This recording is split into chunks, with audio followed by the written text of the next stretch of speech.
Good afternoon, everyone. I am Ina Sangase. Today I am standing here to present presentation about reporting and documenting a specific small building in New Zealand construction industry. So the small building small buildings refers the buildings have the limited floor area, height, and capacity designed for the residential, commercial, or industrial purposes. Also, it typically has a simple or compact layout, and the criteria for defining a small building can vary by region, building codes, and industry standards. Also, it can refer to single-family homes, retail shops, or larger structure like multi-family residences, warehouse, or low-rise commercial buildings. And classifying a building as small or large depends on local regulation and the structure specific use. And these are the importance and relevance of small building design in New Zealand. So I can briefly define this. The first one is the housing affordability. Like in comparison of the median household income, the median house prices is 8.3 times higher than the median household income. So the small buildings design offers cost effectiveness. And to talk about the environmental sustainability, New Zealand already committed that they are reducing carbon by net zero within 2050. So in New Zealand, it is very important to prioritize environmental sustainability, promoting small building design for energy efficiency and reduce carbon footprint. And the community resilience. New Zealand is a global leader in capacity design, a philosophy that focuses on building designed to minimize damage to beams and columns during severe earthquake. New Zealand is vulnerability to earthquakes necessitates the development of small seismically resilient building through proper planning and design consideration. As you know that crisis is earthquake zone and New Zealand. So design innovation. New Zealand values innovation in design, particularly in small building design, which offers creative solutions and challenges unique to the country and pushes architectural norms. And community engagement. Small building provides often involve local communities in planning and design, fostering ownership and community pride, and contributing to overall well-being of the community. Compliance with local regulation. Community engagement involves building trust and relationship between community members and external stakeholders, listening to their concern, needs, and aspirations, and working together to find sustainable solutions. So these are the role of community engagement that I showed in chart. And the next one is the design process. The first one is the functionality. The functionality refers user experience by considering workflows and needs, promoting efficiency and satisfaction. And the sustainability design minimize environmental, social, and economic impacts using life cycle analysis, recyclability, longevity, and energy efficiency. It encompasses material selection, passive heating, cooling, renewable energy sources, and technologies. And the next one is user-centered design. USD is an iterative process that prioritizes user needs and preference involving user involvement in research and design techniques for accessible, usable products. Materials. Like in design process, material is one of the important factors while selecting a New Zealand construction industry, as New Zealand already committed that they are reducing carbon by net zero within 2050. So New Zealand must prioritize the natural resources, natural materials like timber, and then also the insulation material like wool, like that. So the sustainability is much more considered in the material selection. And the time to complete the task within a time. In design process, it is crucial to consider the time. decision making in construction project, establishing a realistic completion date. It will balance creative exploration with practical deadlines, ensuring a realistic project. The iterative process of design often requires trade-off between various options. And the cost implication, project cost management ensures profitability and high profit margin by calculating cost during planning and balancing design aspiration with budget constraint. It also considers long-term costs like maintenance, energy consumption, and potential renovation, ensuring a balanced approach to project management.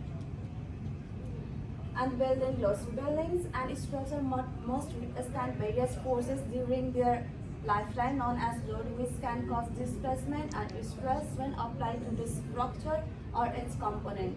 The different types of loads on building are: one is the vertical load, another is the horizontal load. In vertical load, it's like dead load, live load, and snow load are the vertical load, and the horizontal loads are wind and earthquake loads. So this is the picture about the loads. So you can see all the vertical loads are the live load, wind load, and snow load of the buildings. And vertical loads, first one is the dead loads. Dead loads is constant gravity force exerted by stationary structure including walls, slabs, columns, beams, and fixtures, ensuring stability throughout their lifetime. So this is non-movable load. When the time changes, the load doesn't change, it remains constant. It is the self-load of the building. And the another one is the live load. Implied loads or live loads are variable during position of gravity forces and moving bodies like furniture, humans, and books influenced by uses and capacity. So next vertical load is the third one is snow load. Snow load is a vertical force resulting from snow accumulation, a major concern in regions with heavy snowfalls where significant snow can significantly load buildings. Like to talk about the New Zealand, the south part of the New Zealand is most vulnerable of the snow, so we have to consider the snow load there. And the horizontal load, first one is the wind load. Wind load is the horizontal force exerted on buildings by obstructing airflow varying based on wind velocity. So wind load is mostly considered in the Wellington of New Zealand. Horizontal load, seismic load.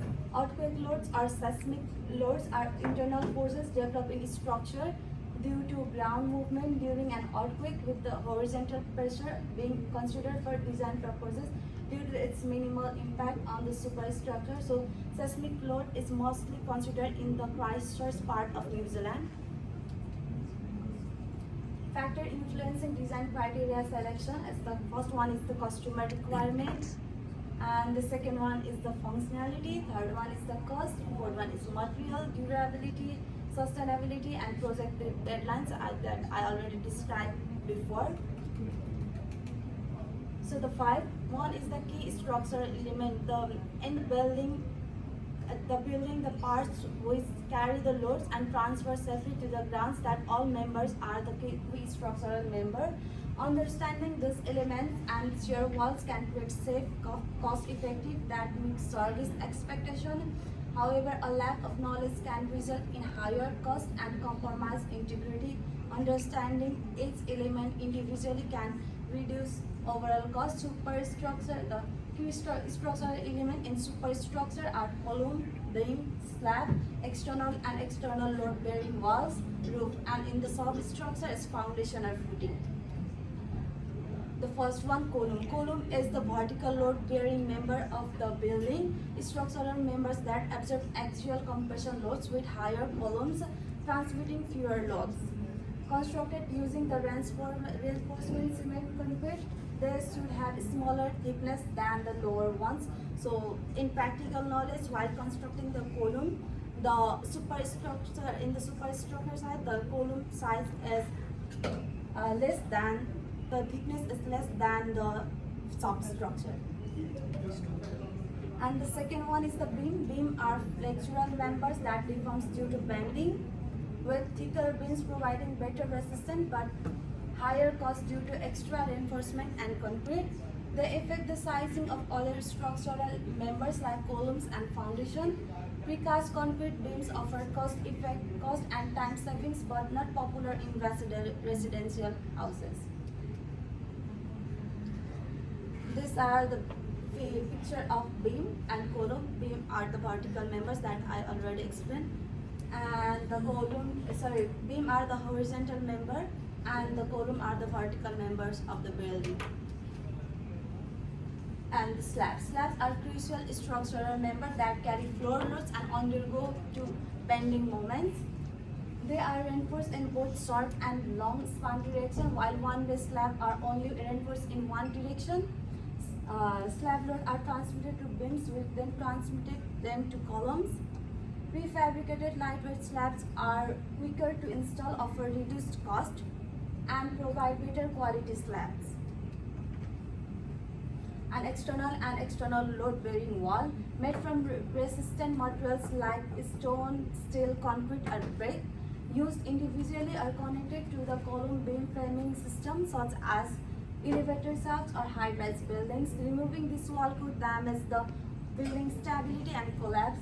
It should be supported on a stable foundation, typically concrete under the structural pillars construction that I show in the figure, internal load-bearing wall and all the external and internal load-bearing wall. And the one knowledge is the partition walls are not the load-bearing wall. And the roof provide protection from rains and moisture while sheltering occupants, one of the most expensive structural element due to its complexity, area, and roofing materials.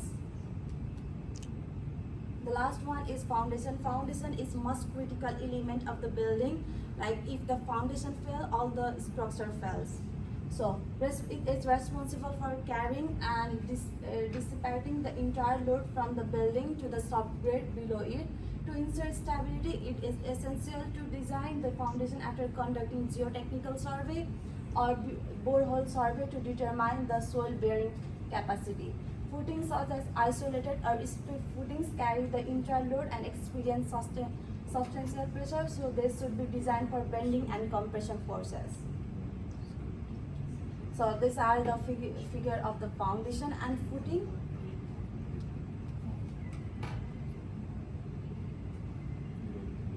To conclude, a small building in New Zealand encompasses critical aspects including the housing affordability crisis, environmental sustainability goals, community resilience strategies, and the role of innovation in design. It emphasizes the community engagement process, compliance with local regulation, and the integration of functionality and design. Additionally, the document explores factors influencing user experience, sustainable material choices, and the importance of time and cost management in construction. The detailed analysis extends to building loads covering dead loads, live loads, snow load, wind load, and seismic loads with insight into key structural elements and cost-saving tips, underscoring the needs for professional expertise in architectural and structural planning for optimal outcomes. So these are my references.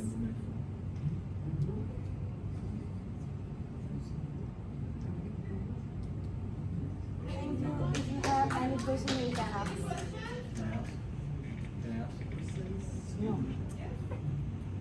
Hi. As you mentioned about different loads earlier, can you please elaborate about live loads and give examples? Okay. To talk about live load, simply, I am moving and my magnitude and direction is changing, and my load is carried by the slab and it's transmitted to the evenly transmitted to the ground. So the moving load, all the moving load like the decks when we pulls, all the moving loads are the live loads.